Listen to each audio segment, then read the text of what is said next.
nosso coração, Senhor, da sua palavra, para que possamos estar, Senhor, realmente, Senhor, do jeito que o Senhor quer, Pai, vivendo de acordo com a sua palavra, Pai. Abençoa ele, Senhor, em nome de Jesus. Amém e amém. Glória a Deus. Amém. Pai do Senhor, irmãos. Deus é bom, né? Aí, mais uma congregação a primeira congregação do nosso ministério, e nós cremos que será a primeira de muitas. O nosso alvo não é como o de muitos, de realizar o proselitismo, e nem de estar ali achando que colocando a nossa igreja é melhor do que a dos outros. Mas todo ministério cresce, e o nosso ministério está começando a crescer. E não se admire talvez pela velocidade desse crescimento, porque crescer da maneira correta é um pouco mais difícil, ainda mais nos dias de hoje. Mas eu creio que Deus tem bênção para nós. Eu agradeço a oportunidade, agradeço o convite, estou feliz de estar aqui com vocês, espero ser um instrumento de Deus para a vida de vocês. Amém. Não preciso de muita apresentação, porque graças a Deus todos me conhecem, somos membros da mesma igreja, mas é com muito temor e tremor que eu faço uso aqui dessa tribuna para compartilhar a palavra de Deus com vocês. Sempre é uma responsabilidade muito grande você compartilhar com os santos a palavra de Deus. Deveríamos ter muito temor e tremor mesmo quando chegássemos diante do povo de Deus para falar de Deus para o povo de Deus, sabendo que o povo é de Deus e o Deus de quem é esse povo se faz presente. Sem muita delongas, sem falar muito, eu quero que vocês abram comigo a palavra de Deus em Mateus capítulo 20.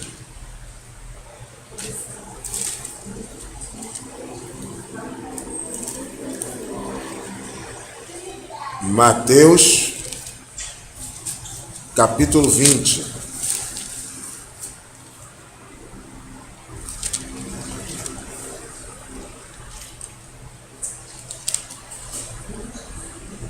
Todos acharam, amém? Amém.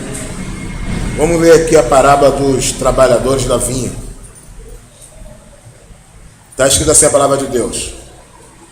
Porque o reino de Deus, porque o reino dos céus é semelhante a um homem, pai de família, que saiu de madrugada a assalariar trabalhadores para a sua vinha. Ajustando com os trabalhadores um dinheiro por dia, mandou-os para a sua vinha. E saindo perto da hora terceira, viu outros que estavam ociosos na praça, e disse: ide vós também para a vinha, dá-vos-eis o que for justo. E eles foram. Saindo outra vez, perto da hora sexta e hora nona, fez o mesmo.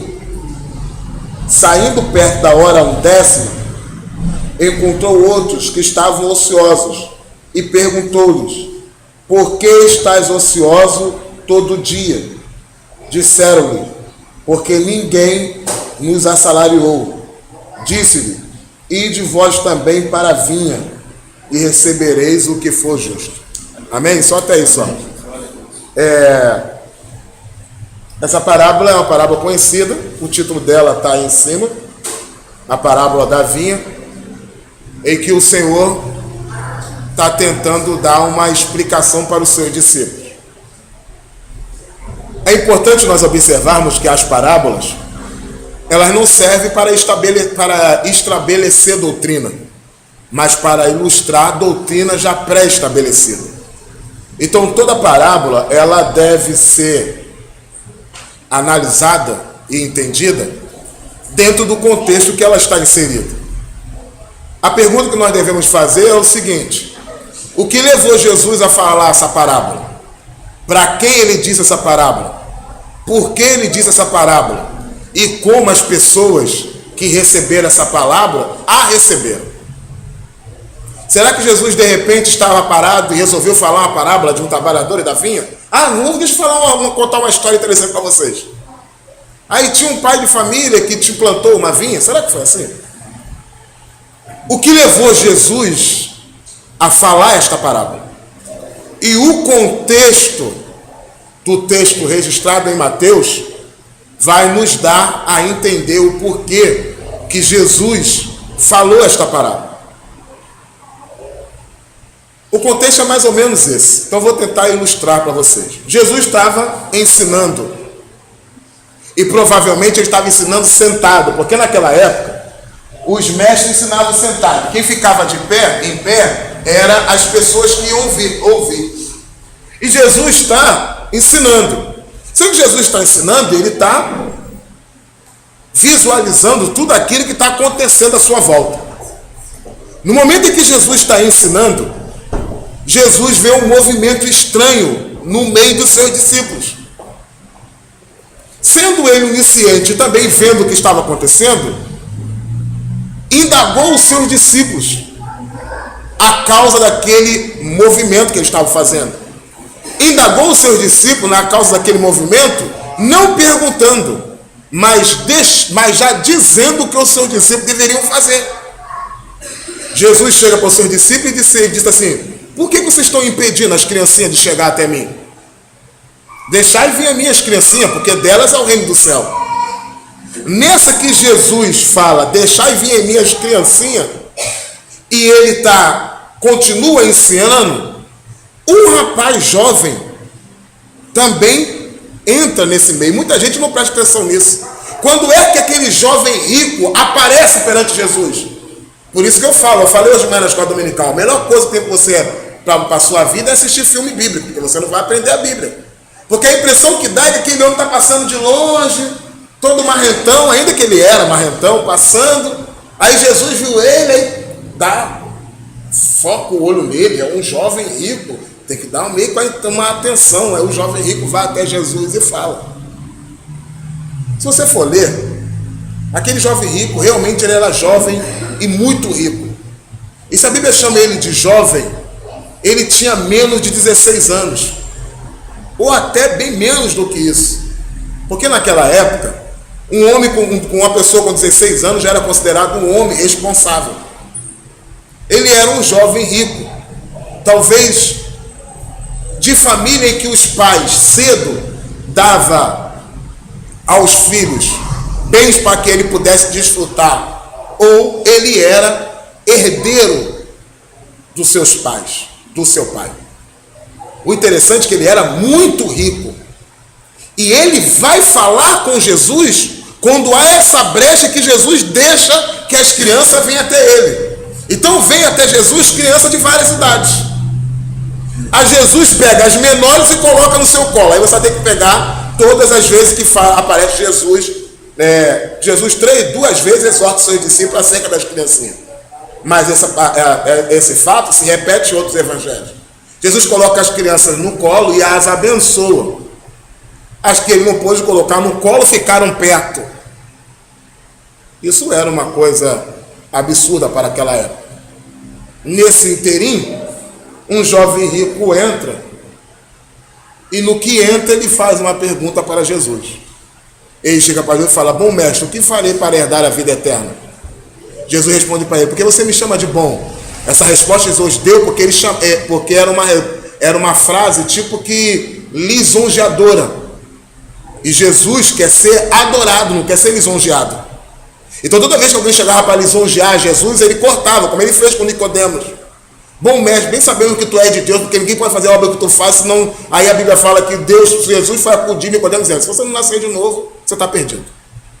Então, toda vez que alguém vinha trazer uma palavra lisonjeira para Jesus, Jesus cortava logo porque sabia que vinha pedreira pelo caminho. Da outra vez o homem chegou: mestre, bem sabendo que tu és de Deus, que você não julga segundo os homens, não faz acepção de pessoas, e não sei o que vai falar, é lícito pagar tributo a César? Jesus disse: hipócrita e víbora, já sabia já, me dá aí uma moeda. Toda vez que vinha essas palavras lisonjeiras para Jesus, havia esses elogios que eles estavam acostumados a dar a qualquer mestre em Israel, Jesus cortava e não aceitava. Porque ou me reconhece pelo que eu sou, ou eu não quero. Aí, esse jovem chega e fala: bom mestre, o que eu posso fazer para herdar a vida eterna? Jesus diz: por que você me chama de bom? Só há um que é bom, o Pai que está no céu. Conhece os mandamentos? Cumpre eles? Não matarás, não adulterarás, não vazio. Então, cumpre lá e faz o mandamento. Ele fala: ah, Senhor, tudo isso eu tenho feito desde a minha mocidade, então só te falta um mandamento. E ele disse, Jesus disse: vai lá, vende tudo o que você tem, dá aos pobres e terá um tesouro no reino do céu. Essa palavra entristeceu aquele homem e ele foi embora. Jesus, não é porque Jesus tinha um problema que ele era rico, é porque ele não cumpria o último mandamento. E sobre esse último mandamento, talvez eu fale amanhã no estudo, lá na segunda-feira. Ele não cumpriu o último mandamento, que era: não cobiçarás. Porque, como o irmão leu a palavra de oferta, para Deus até você cobiçar o que é teu é cobiça, quanto mais o que é dos outros. E aí nós vamos entender o porquê disso. Aí aquele homem sai e Jesus fala: tá vendo como é difícil um rico entrar no reino do céu? E isso trouxe alegria para os seus discípulos. Jesus corrige: olha, é muito difícil aquele que ama a riqueza entrar no reino dos céus. É mais fácil passar um camelo pelo fundo de uma agulha do que um rico entrar no reino dos céus. Aí Pedro toma a palavra e a gente não consegue entender porque Pedro diz isso. Porque ele fala: Senhor, então quem poderá se salvar então? Ora, Pedro era pobre. O problema que Jesus disse antes, Pedro manifesta. Por quê? Porque Pedro era um pobre querendo ser rico. E Jesus disse: aquele que ama a riqueza não é só o rico, é o pobre que também quer ser rico. E Jesus disse: então, Senhor, é impossível o homem se salvar. Um pobre dizer isso, uma palavra daquela? Jesus disse: ao homem, mas para Deus todas as coisas são possíveis. Aí Jesus chega assim: mas Senhor, então me diga uma coisa, Senhor. Pedro fala: nós largamos tudo para te seguir. O que receberemos? Está vendo como é que o Pedro está preocupado? Os discípulos também estavam na sua recompensa no reino. Mas Jesus não o repreende, porque ele realmente tem uma recompensa para quem vai para o reino. Aí Jesus responde: olha só, vocês que largaram tudo para me seguir, quando eu estiver no meu reino, botarei que vocês se assentem em 12 tronos para julgar a 12 tribos de Israel. E qualquer pessoa que tiver largado pai, mãe, filho, casa, tudo por mim, receberá 100 vezes mais nesta vida e futuramente a vida eterna. Mas ele conclui isso que ele fala por discípulo dizendo: porém, muitos dos primeiros serão derradeiros e muitos dos derradeiros serão os primeiros. Aí essa palavra chama a atenção especificamente dos seus discípulos. Como é que é isso? Muitos primeiros serão derradeiros e muitos derradeiros serão primeiros. Aí Jesus conta a parábola da vinha. E ele fala que o reino de céu é semelhante ao homem que saiu para salariar trabalhadores para a sua vinha. Ele saiu de manhã, 9 horas da manhã, meio-dia, 3 horas da tarde, 5 horas da tarde. Só que quando ele sai 5 horas da tarde, o modo que ele fala para estes homens, que é chamado da última hora, é diferente do modo que ele chama os outros. Quando ele saiu de madrugada, ele falou para os homens assim: vamos trabalhar na minha vinha e eu lhe pagarei um dinheiro, que era a diária. Aqueles homens foram. Quando ele sai 9 horas, meio-dia e 3 horas da tarde, ele fala: venha trabalhar na minha vinha e eu lhe pagarei o que for justo. Mas quando ele sai, vai falar para o homem que ele conta às 5 horas da tarde, o expediente terminava às 6, ele disse: por que vocês estão ociosos o dia todo enquanto tem outros homens trabalhando? Olha a entonação do dono da casa. E essa chamada é para a gente, não é para as outras pessoas. A chamada para a gente hoje não é a chamada assim, ó, venha trabalhar na minha obra. Não, não é essa. A chamada para a gente hoje é essa: Por que vocês não estão fazendo a obra enquanto outras pessoas já trabalharam? Você lembra quando Jesus chegou foi para lá para falar com a mulher samaritana? E aí ele falou com a mulher samaritana foi embora.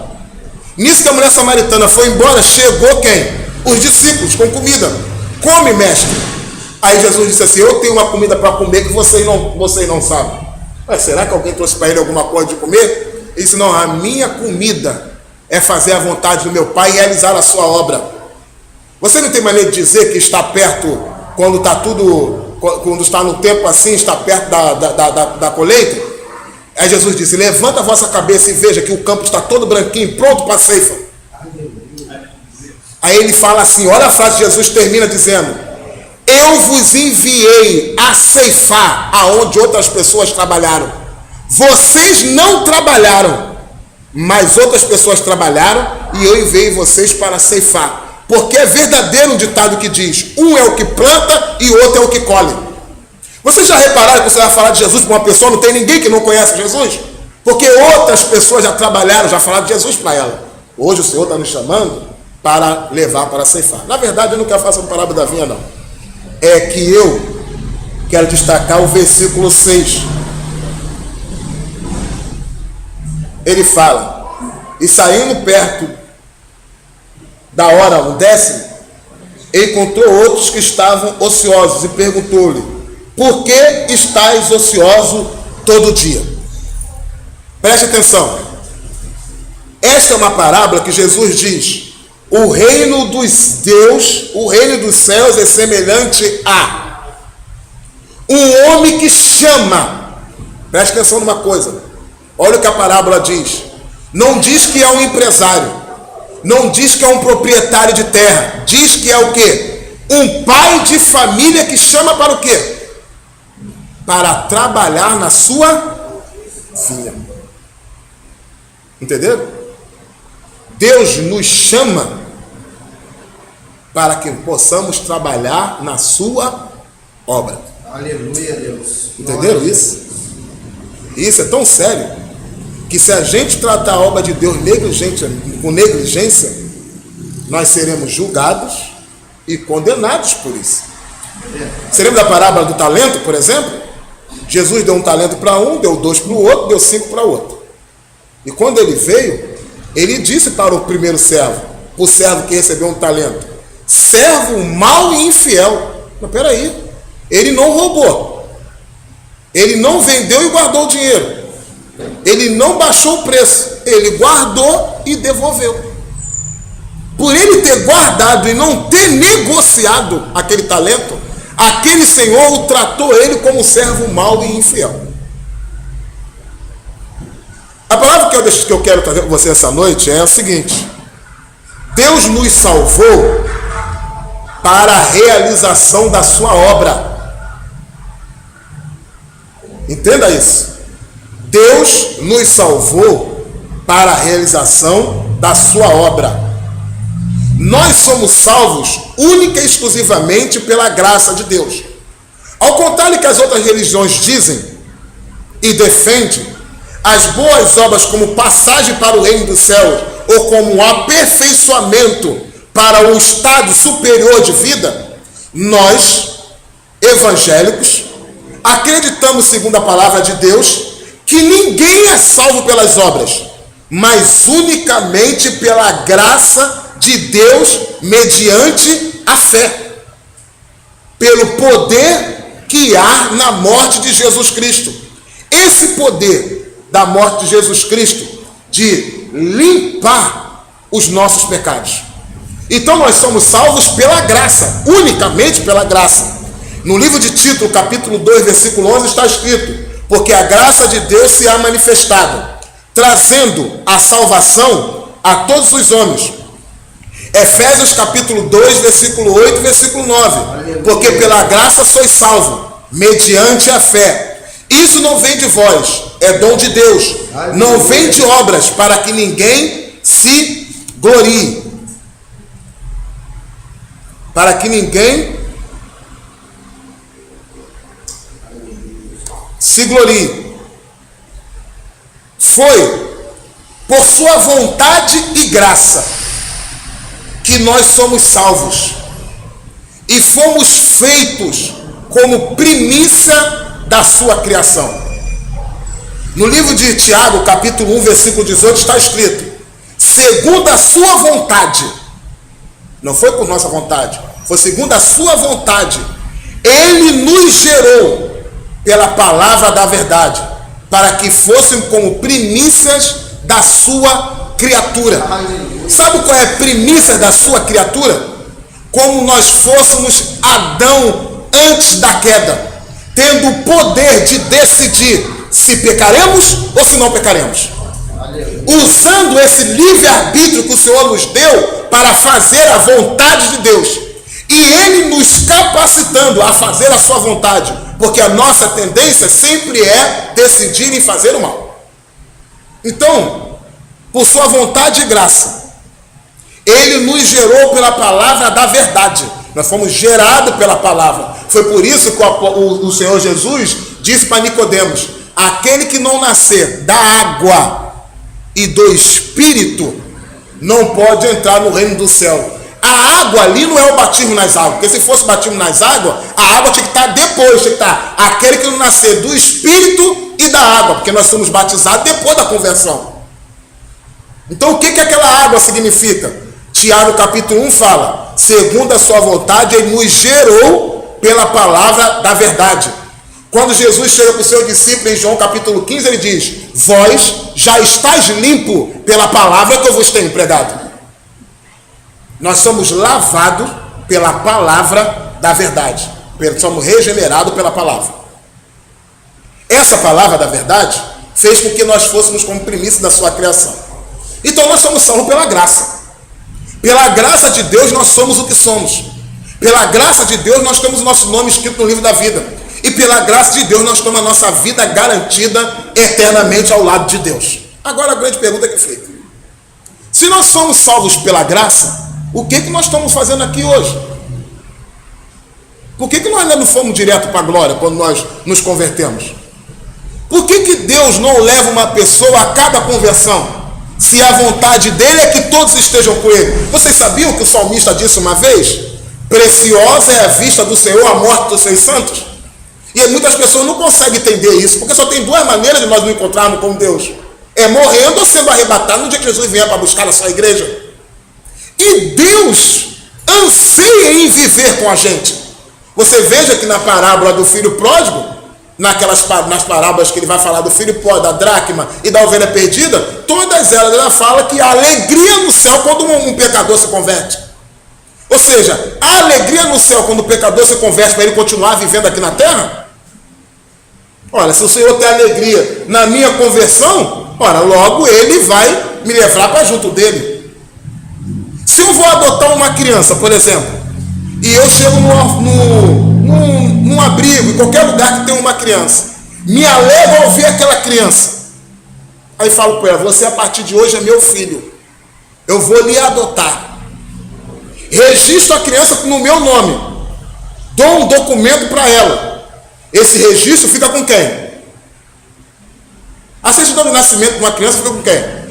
É por isso que o livro da vida está na tua mão, porque o teu pai está lá em cima, entendeu? Quando você vier com ele, você vai ver o teu nome escrito lá na tua certidão de nascimento. Você foi gerado de novo, vai lá na certidão. Aí tá, fica com o pai.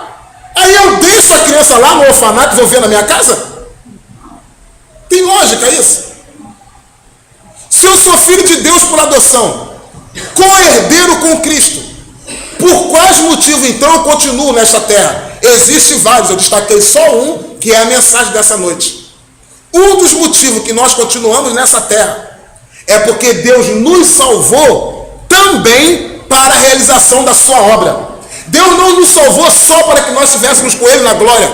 Ele também nos salvou para a realização da sua obra. Agora, eu vou pegar todos os textos que eu já li, que fala que Deus nos salvou pela graça, e vocês vão ver que no mesmo texto diz que o Senhor também nos salvou, porque o Senhor nos salvou pela graça para que nós façamos boas obras. Quer ver? De novo, abre comigo lá em Tito, que foi o primeiro texto que eu li. Tito capítulo 2, versículo 11 ao 14. Eu só li o versículo 11. Agora eu vou ler Tito capítulo 2, versículo 11 ao 14. Foi o primeiro texto que eu citei. A palavra de Deus está escrita assim: porque a graça de Deus se há manifestado. Viu? A graça de Deus se manifestou. Se manifestou como?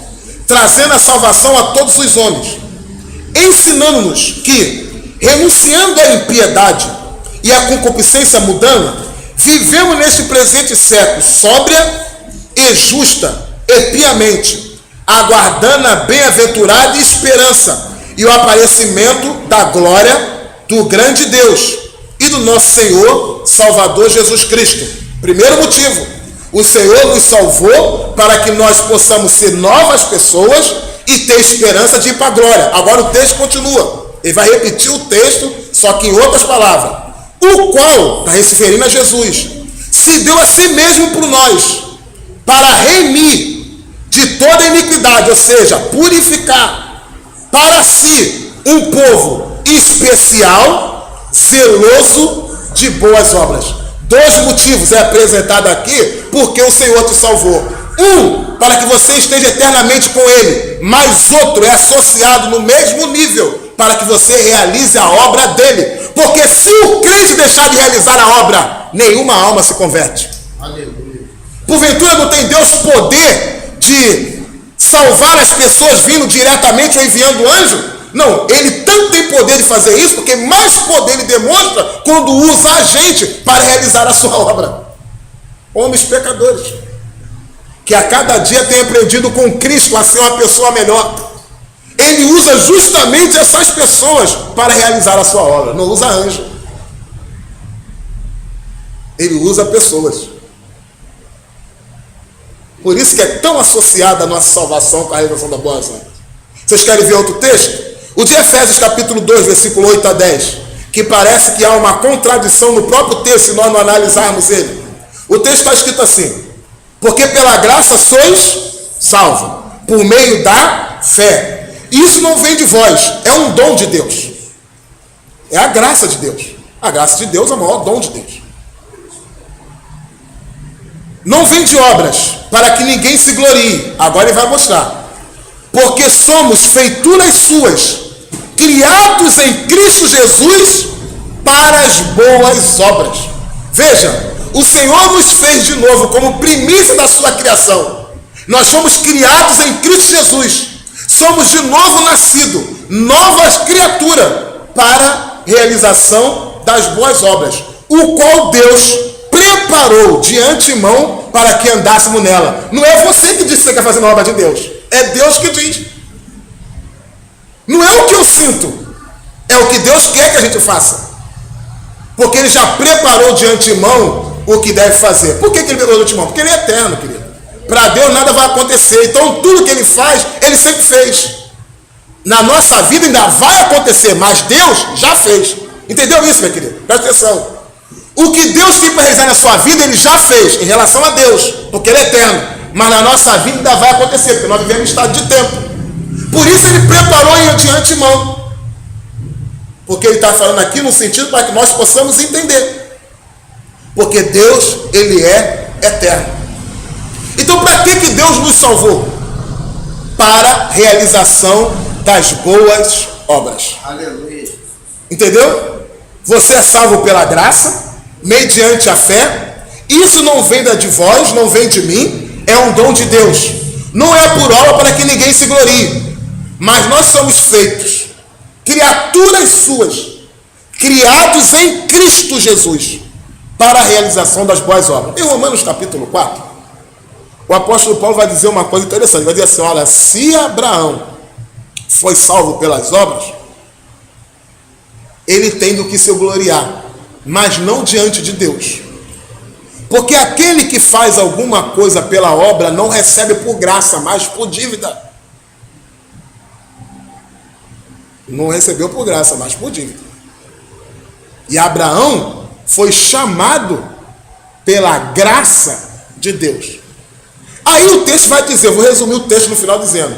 Aí o texto diz assim, ó: creu Abraão em Deus, e isso lhe foi imputado como justiça, Por isso ele foi chamado de amigo de Deus. Abraão, sabendo que já era mortificado o seu corpo por causa do tempo, e Sara já tinha passado o período do costume, andou dando glórias a Deus para fortalecer a sua fé. Entendeu isso? Por que Abraão andou com Deus? Foi porque Abraão subiu ao céu? Foi porque Deus desceu. Se o homem anda com Deus, é porque Deus desceu. É por isso que o nome de Jesus é Emanuel, que significa Deus conosco.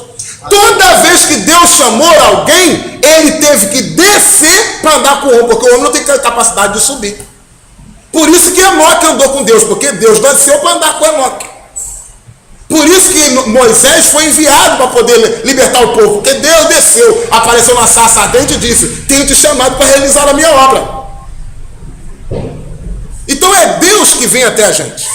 Nesse sentido que ele vem até a gente, ele vem para o quê? Para nos salvar. Querendo o quê? Que nós venhamos a viver eternamente com ele. O maior interessado de ter você no céu é Deus. E veja a obra que ele realizou para que isso acontecesse. Agora ele está lá, pacientemente esperando a hora certa que ele vai te levar, ou junto com os santos, ou em particular. E por que ele espera tanto? Porque ele quer te usar para a realização de boas obras. Entenderam isso, gente?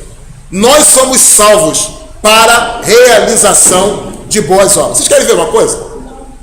Esse texto eu falei domingo passado, quando eu estava pregando lá na igreja. Eu vou trazer ele de novo para vocês. Por exemplo, por que você é transformado? Por que a gente é transformado em uma nova criatura? Por que a gente somos libertos do pecado? Por que a gente é liberto do pecado? Por que nós somos libertos do pecado? Por que nós somos transformados em uma nova criatura? Olha só o que está em 2 Coríntios, capítulo 5, versículo 17 ao 18. É um texto muito conhecido. O texto começa assim, ó. Assim, se alguém está em Cristo, nova criatura é. As coisas velhas se passaram, eis que tudo se fez novo. Todo mundo lê até aí e para aí. Agora a gente tem que perguntar, por que esse texto está lá? Você tem que perguntar, por que tudo se fez novo? Por que eu sou uma nova criatura? Por que há esse interesse de Deus que eu a cada dia seja mais santo? Tem vários motivos. Eu estou destacando um dentro da mensagem que eu quero pregar. Um dos motivos que o Senhor quer que cada dia nós sejamos santos é para que a gente realize a sua obra.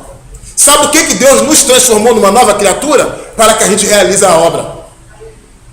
Para que nós possamos ser instrumentos de Deus para a realização da sua obra. Agora vamos continuar lendo o texto. 2 Coríntios capítulo 5, versículo 17 ao 18. Está escrito. Assim, até o 19. Se alguém está em Cristo, nova criatura é. As coisas velhas se passaram. Eis que tudo se fez novo. Aí ele vai dizer, e tudo isso provém de quem? De Deus, não é de nós. Ele está dizendo, com outras palavras, ele está dizendo que foi pela graça que você foi transformado. Tudo isso provém de Deus, que nos reconciliou consigo mesmo. Não foi a gente que foi pedir reconciliação, foi Deus que nos reconciliou consigo mesmo. E nos deu o ministério da reconciliação. Ele vai repetir, ele vai dizer, isto é, Deus estava em Cristo, reconciliando consigo mesmo o mundo, não lhe imputando seus pecados, para pôr em nós o ministério da reconciliação. Isso é muito sério, meu querido. Entendeu porque Deus te transformou? Entendeu porque Deus te trouxe para perto dele? Entendeu porque Deus te transformou numa nova criatura? Entendeu porque Deus te consolou, enviou para você o Consolador, para colocar em você o ministério da reconciliação. Toda pessoa salva em Jesus Cristo tem esse ministério na sua vida. O ministério da reconciliação. Ou seja, Deus estava em Cristo reconciliando consigo mesmo o mundo. Quando Cristo aqui estava, era o próprio Deus reconciliando o mundo. Aí Deus enviou o Ide, para que aqueles que foram reconciliados por Deus sejam instrumento de Deus reconciliando o mundo. A partir do momento que Jesus ascendeu aos céus, Todo mundo que foi reconciliado com Deus foi reconciliado através de outro homem. Porque Deus pôs em nós o ministério da reconciliação. E se você vai achar que isso é uma loucura, que é todo mundo, por exemplo, chega lá os discípulos, separa 7 diáconos, separa eles para diácono, para trabalho dentro da igreja, trabalho braçal dentro da igreja. Aí sabe o que acontece? De lá se destaca vários deles que tiveram um grande destaque no ministério da reconciliação. Homens como Filipe, como como é o nome dele do outro lá? Que morreu lá, o primeiro mártir. Como é que é o nome dele? Estevão. O que aqueles homens faziam? Pregavam o evangelho e muitas pessoas se convertiam. Olha, a casa de Filipe era uma bênção, que as 2 filhas deles profetizavam. E virou uma igreja dentro da casa dele. Mas ele era diácono. Não diz que ele foi consagrado a pastor. Depois a palavra de Deus chama ele de evangelista, que sai pregando o evangelho pela rua. Porque Filipe entendeu que ele tinha nele o ministério da reconciliação. Você quer ver outra coisa? 1 Pedro capítulo 2, versículo 9. Está escrito: mas vós sois a geração eleita, o sacerdócio real, a nação santa, o povo adquirido. Para quê? Para que você é uma nação eleita? Para que você é um sacerdócio real? Para que nós somos um povo adquirido? Ele vai dizer: para que anuncieis a virtude daquele que vos chamou das trevas para a sua maravilhosa luz. É para isso, porque senão ele te levava daqui. Para que vai manter você aqui como sacerdócio real? Qual é o papel do sacerdote? O papel do sacerdote é fazer a ligação do homem com Deus. Por isso nós somos sacerdotes. Todo mundo na casa de Deus é sacerdote. E tem essa obrigação da parte de Deus: anunciar as virtudes daquele que vos chamou da terra para a sua maravilhosa luz. Quer ver uma coisa interessante? Uma coisa interessante é que a mulher samaritana, por exemplo, a mulher samaritana não fez curso de teologia, não leu a Bíblia 500 vezes, mas ela tinha nela o ministério da reconciliação. A mulher samaritana não tinha cargo em igreja. A mulher samaritana não era de homem, não era diácono, era uma mulher samaritana. Quando Jesus fala aquela palavra para ela, a palavra de Deus diz claramente que ela deixou o seu cântaro e foi. Sabe por que ela deixou o cântaro? Aquele está querendo dizer que ela deixou aquilo que tinha importância para ela. Igual o cego de Jericó quando largou a capa. A Bíblia quer dar esse sentido para a gente, mas nós podemos entender. Ela vai lá e fala de Jesus para os homens da cidade dela que a rejeitavam. Por isso ela ia pegar a água meio-dia. Ninguém pegava água meio-dia no sol do deserto. Mas ela não podia andar com as outras mulheres, porque ela tinha tido 5 maridos, o marido estava com ela, agora não é marido dela. Ela era uma prostituta, considerada lá no meio do povo. Então, na hora que as moças e as senhoras iam de manhã para poder pegar água, ela não se apresentava, ela só ia meio-dia sozinha. E Jesus passou em Samaria só por causa dela. E para que Jesus passou lá? Para salvar uma meretriz, uma prostituta, ou o que as pessoas gostam de colocar? É porque Jesus sabia que poderia contar com ela para o ministério da reconciliação. Aquela mulher entra em Samaria e o Senhor vem a Samaria para o reino dele. Aleluia.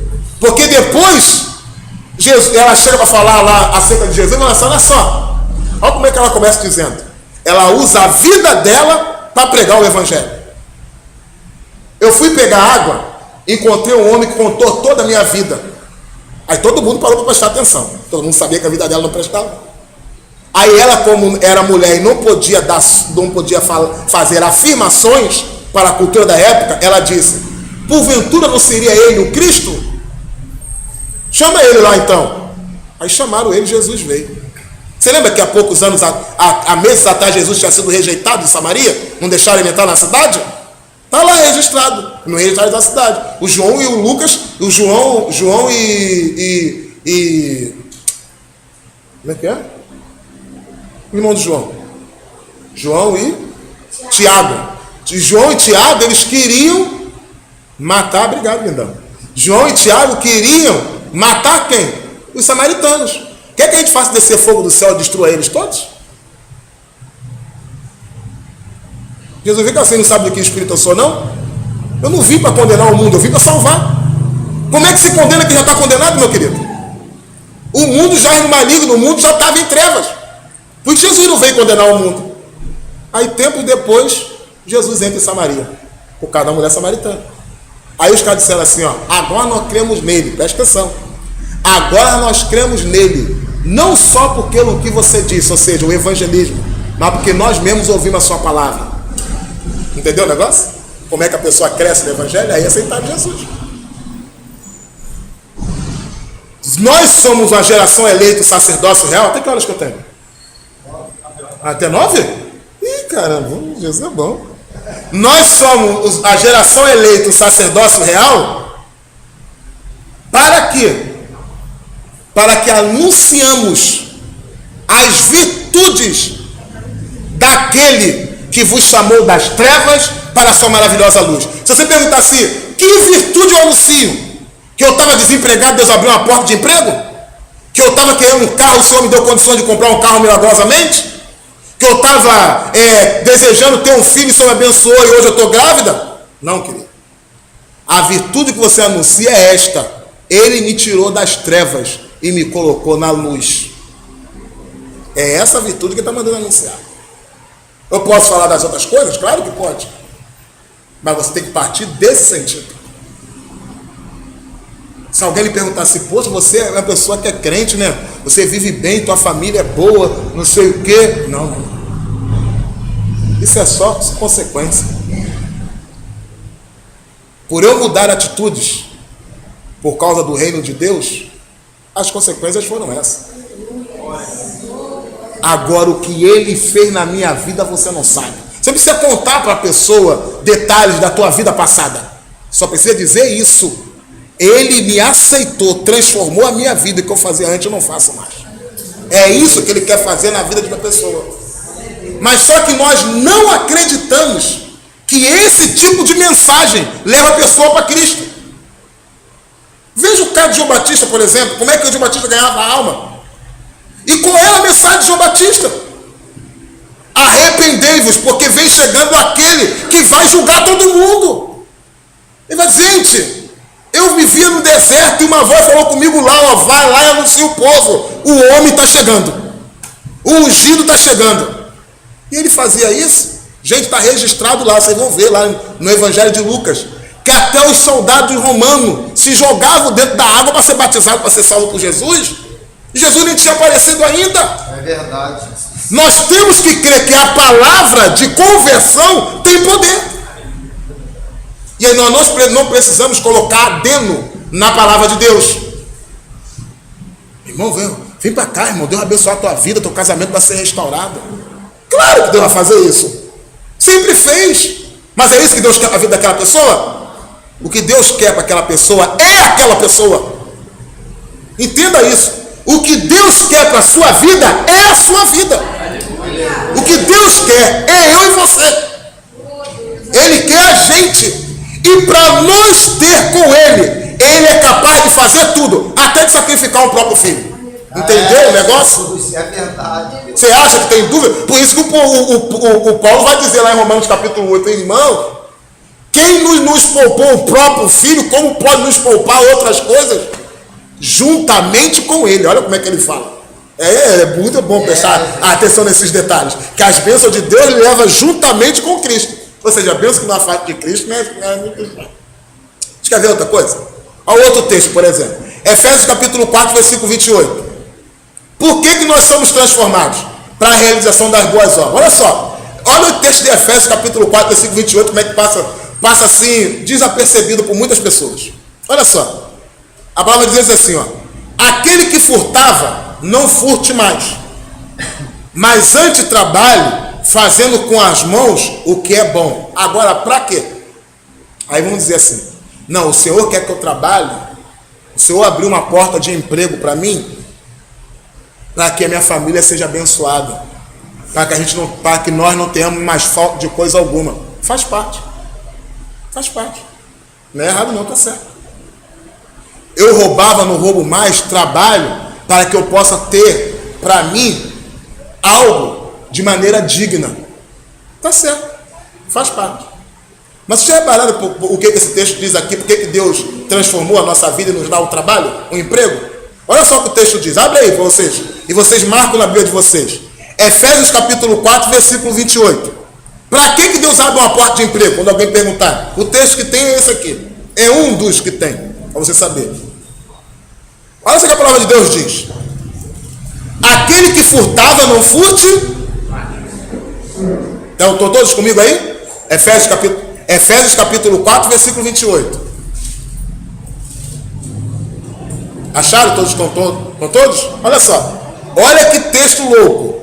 Eu falo louco porque foge do nosso entendimento. É muito profundo para a gente. Ele fala assim, ó. Aquele que furtava, não furte mais. Antes trabalhe fazendo com a mão o que é bom, para que tenha o que repartir, o que tiver necessidade. É para isso que Deus abre porta de emprego, meu querido. Deus abre porta para a gente ter o que dá para os outros. Deus nos abençoa para a gente fazer a obra. Aleluia. Entendeu o negócio? Está escrito claramente aí. Eu não estou inventando o texto e nem estou forçando ele. Tem texto na Bíblia que a gente não precisa nem fazer uma exegese para entender. Em olhar você vê. Você que furtava, ele precisa falar para quem não furtava. Porque quem não furtava, ele sabe que ele vai abrir a porta para trabalhar. Você que furtava, não furte mais. Agora trabalhe fazendo o que é bom. Para quê? Para que eu tenha que comer? Ah, que isso? Ele disse lá que é ele que dá a comida. Para abençoar a minha família? Não, ele disse lá que o justo não mendigirá o pão nem a sua descendência. Para o que você tenha o que dá para os outros. É para isso que Deus abre emprego. É para isso que Deus abre porta grande. Você quer ver uma coisa? Vamos, Abraão, por exemplo. Abraão, o Senhor disse para Abraão: abençoarei te abençoar, amaldiçoarei te abençoar. Ele falou várias bênçãos para Abraão, que Abraão seria grandemente abençoado, e não sei o quê. O que Deus disse para Abraão? Qual foi a ordem? Essas são as promessas. Quais são as promessas? Qual foi a ordem de Deus, consequência à promessa? Ele disse a Abraão: sê tu uma bênção. Sabe por que Abraão era abençoado? Para ser uma bênção para os outros. Eu falei hoje de manhã na escola dominical. Sabe por que o povo de Israel tinha a terra prometida? Porque Deus prometeu para Abraão e Abraão comprou aquela terra. Porque senão não tinha terra para conquistar nenhum.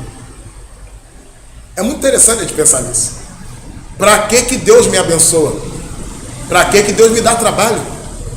Para que você seja uma bênção. Você já reparou que independente de qualquer coisa, sempre tem gente na nossa volta que tem muito menos do que a gente? Dentro daquele tem um espilantra, eu não vou nem falar disso. Mas tem aquela pessoa que você sabe que é justa.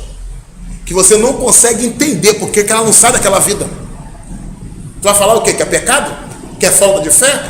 Não, é porque Deus quer que tenha pessoas para que haja troca. Por isso que a igreja primitiva ninguém tinha falta de coisa alguma. Porque o que tinha dava para quem não tinha. E isso é uma ordem de Deus. Sempre foi um princípio. O Senhor separou um povo, Israel, para que eles fossem uma bênção na face da terra. E vocês veem que quando a igreja é estabelecida, há uma ordem para a igreja para ofertar para o povo judeu. E sabe qual é o argumento que o apóstolo Paulo fala? Ele fala assim: olha, aquele que ministrou por vocês as coisas espirituais, não é muito que vocês ministrem com ele as coisas materiais. Uma doideira, né? Sem contar o de Gálatas, capítulo 6, que eu não vou nem citar. Vamos lá. Eu pergunto, quando você está passando por luta e adversidade, você sabe que um dia Deus vai te dar a vitória. Ainda que para você pareça tardio, como está escrito lá, Jesus quando falou na parábola do juiz Inico. Ele termina a parábola do juiz Inico dizendo, viu o que disse, viu o que fez o injusto juiz? E Deus não fará benefício aos seus escolhidos que clamam a Ele de dia e de noite, ainda que tardio para com Ele? Ou seja, ainda que para a gente pareça que Ele está tardando. Mas Jesus fala: porém, quando o Filho do Homem vier, encontrará fé na terra? É um dos textos mais tristes da Bíblia para mim. Eu já disse isso várias vezes. Quem tem a oportunidade de me ouvir sabe que eu já disse isso. Esse para mim é um dos textos mais tristes da Bíblia. O autor da fé falando se quando ele vier vai encontrar fé na terra, gente. Isso é muito sério. A gente tem que ver quem foi que falou a frase. Não foi o apóstolo Paulo. Foi o autor e consumador da fé que disse: porventura, quando eu voltar, eu encontrarei fé na terra? Será que eu parei de dar? Ou foram as pessoas que, por causa dos juízes iníquos, perderam a fé? Entenderam? Por que nós somos consolados? O Senhor disse: o juiz iníquo não fez isso por ela? Eu sou justo, vou fazer também. Olha a loucura. Jesus disse assim: olha, vocês já deram uma olhada no lírio do campo? Eu que visto. É eu que visto eles assim. Mesmo sabendo que amanhã vão ser lançados no fogo. Eles não trabalham nem costuram. Não bordam, não fazem nada. Eu visto eles assim. Você já olhou as aves do céu? Tu não vê nenhuma magra, raquítico. É eu que dou comida para elas. Cara, isso é muito sério, esse texto. É muito sério. Você nunca vê um passarinho morrendo de fome, gente. Quando você vê um passarinho morrendo de fome, pode ser passarinho que fugiu de gaiola. Ele falou: é eu que dou comida para elas. Eu que dou. Agora eu pergunto: isso é consolação para a nossa vida? O apóstolo Paulo uma vez disse assim: Deus me consolou com a vinda de Tito. Aí você vai entender por que Deus nos consola. Em 2 Coríntios capítulo 1, versículo 3 ao 4, é um texto muito conhecido, está escrito: bendito seja Deus, Pai do nosso Senhor Jesus Cristo, Pai de toda misericórdia e Deus de toda consolação, que nos consola em todas as nossas tribulações. Agora a pergunta: para quê? Irmão, se você for fazer isso, você vai ter muita coisa para estudar, você vai ter muito entendimento da Bíblia. Pega a frase para quê e veja o significado dela no Novo Testamento. Para quê? Só isso. Aonde ela aparece? Ela vai estar dando um sentido para que Deus realiza tal coisa. Principalmente no Novo Testamento, o apóstolo Paulo faz isso. Aí ele vai dizendo: ó, bendito seja Deus, Pai do nosso Senhor Jesus Cristo, Pai da misericórdia, Deus de toda consolação. Pai do nosso Senhor Jesus Cristo, Pai da misericórdia e Deus da consolação. Querido, ele está dizendo 3 vezes que Deus é consolador. Pai de Jesus Cristo, Jesus disse: eu enviarei o outro consolador. Pai da misericórdia e Deus da consolação. 3 vezes ele disse, de maneira diferente. Aí ele vai dizer a 4ª vez que nos consola na nossa tribulação. Agora ele afirmou isso 4 vezes para quê? Para que eu saia cantando o hino da vitória? Faz parte. Mas o texto vai dizer: para que possamos consolar os nossos irmãos com a mesma consolação que de Deus nós fomos consolados. É a 5ª vez que fala que Deus é o Deus da consolação. Isso é muito sério, gente. Isso é evangelho. O Deus da misericórdia, o Pai de Jesus Cristo, o Deus de toda consolação, sempre vai nos consolar em todas as nossas tribulações, para que você possa consolar outras pessoas. É para isso que ele faz isso. É para isso que ele faz isso. Para que você realize a obra dele. Ele te consola para que você realize a obra dele. Você já reparou que geralmente vem uma pessoa com um problema semelhante que você passou, mas em menor proporção? De vez em quando acontece. Não é para você disputar com ela quem teve um problema maior. É para você consolá-la. Foi Deus que ocasionou aquilo. Porque o Deus da misericórdia, o Pai da consolação, usa instrumentos para que ele possa operar. E ele opera através dos seus instrumentos. E você e eu, que somos lavados e remidos pelo sangue do Cordeiro, somos instrumentos na mão de Deus para a realização das boas obras. Quer ver uma outra coisa? 2 Coríntios capítulo 5, versículo 18. 2 Coríntios capítulo 5, versículo 18. E tudo isso provém de Deus, que nos reconciliou consigo mesmo e colocou em nós o ministério da reconciliação. Ou seja, ele colocou isso em nós. Os salvos não são salvos pelas obras. Ele é salvo pela graça. Mas ele demonstra que é uma pessoa salva pelas obras. Foi o que o Rodrigo disse na palavra de oferta que ele deu aqui. Nós fazemos o que fazemos como reconhecimento do que recebemos. E aí, o Senhor fala assim, ó, presta atenção, olha só a doideira. Eu falei isso com um pastor uma vez, porque tem um pastor aí que se acha um intérprete de 1 Coríntios capítulo 9. Aí, foi-me citado esse texto. E ele até desafiou os blogueiros a contestar ele na interpretação dele. Eu só contestei um versículo só. Eu só contestei um. Poderia ter contestado muitos. Só contestei um. O apóstolo Paulo fala assim, ó.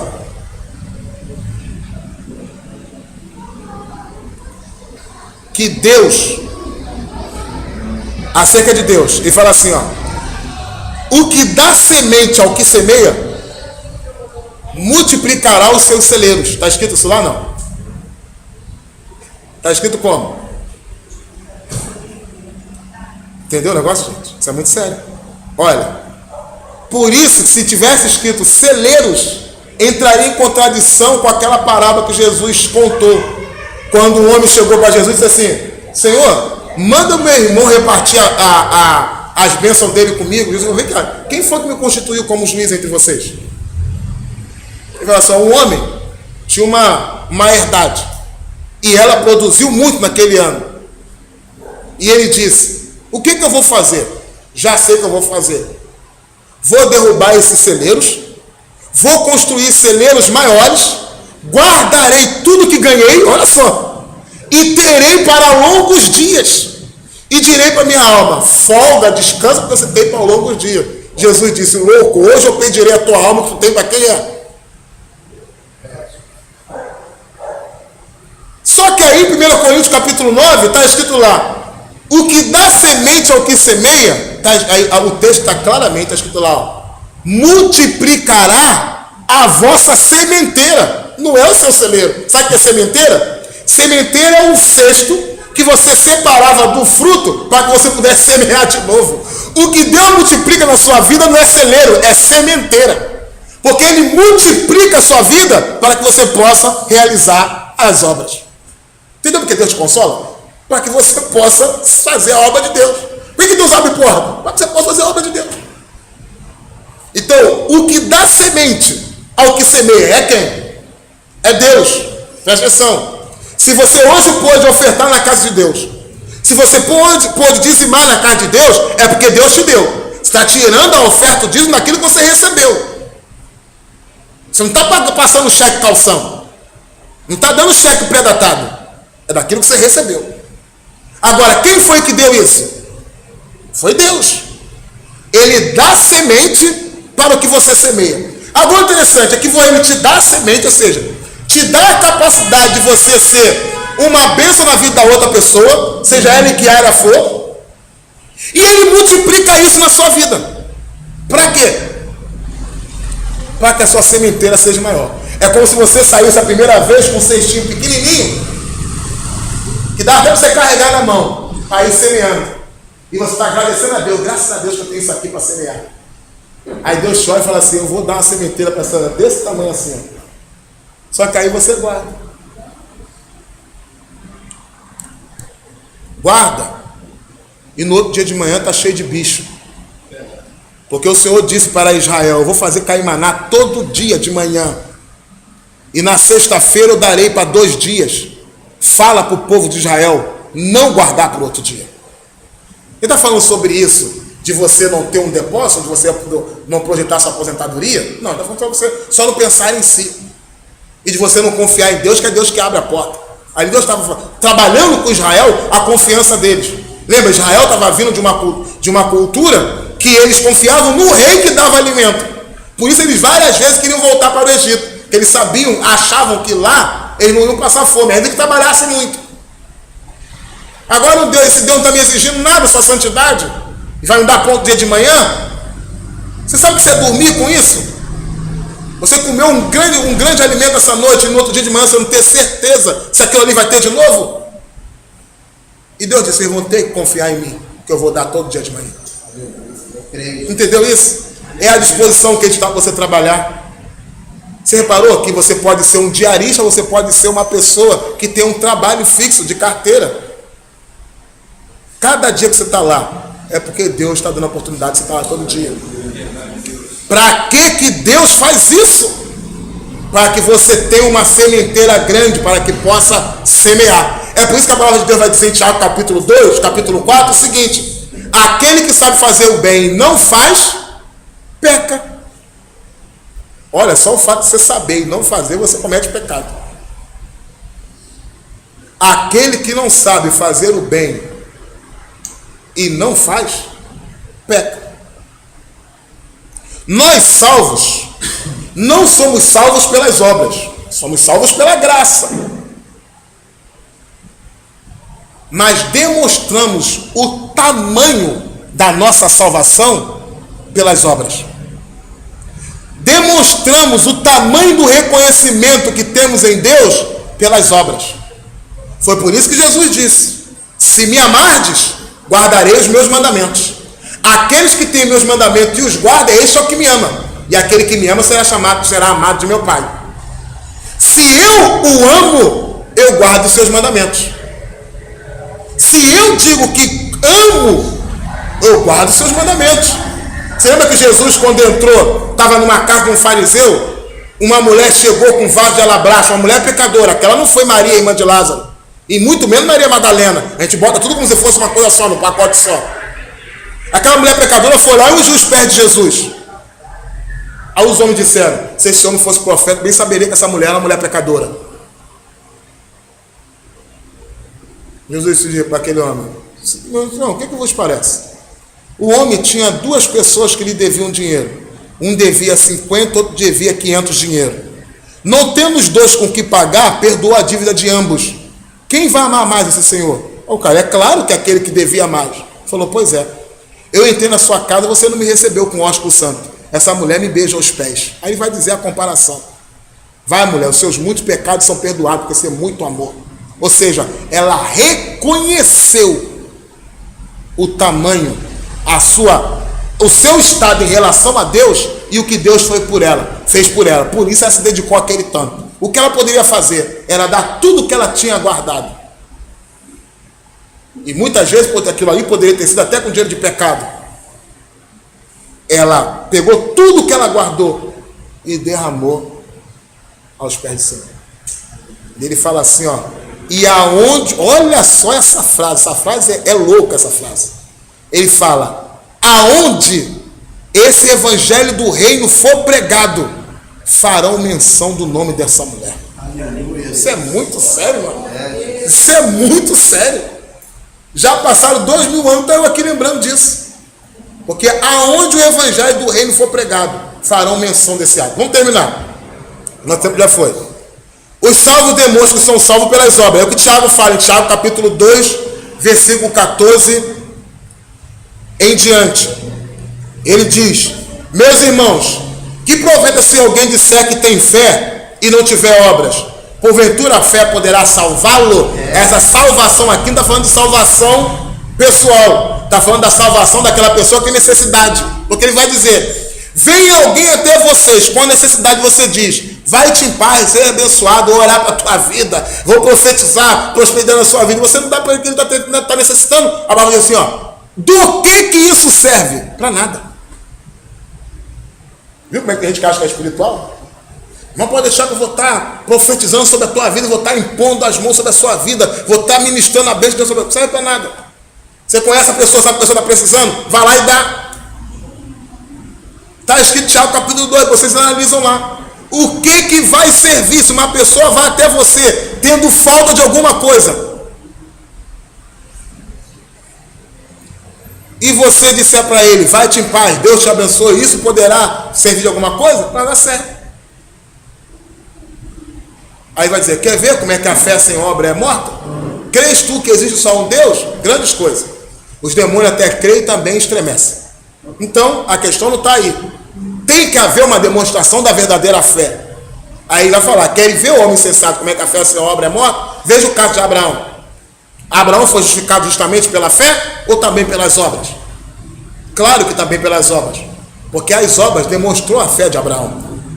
Por isso Abraão foi chamado de amigo de Deus. Você veja o caso de Raabe. Ela somente creu e ficou crendo? Ou ela cometeu, ela guardou os espias e colocou lá aquela faixa vermelha lá? Viu como é que a obra aperfeiçoa a vossa fé? E pela obra você demonstra o tamanho da sua fé. É o que o Tiago diz. Pela obra você demonstra o tamanho da sua fé. Tens tu fé em Deus? Demonstre pelas boas obras. A palavra de Deus diz, em Mateus capítulo 7, versículo 16 ao 20, que pelos seus frutos os conhecereis. Você demonstra quem você é pelo fruto que você dá.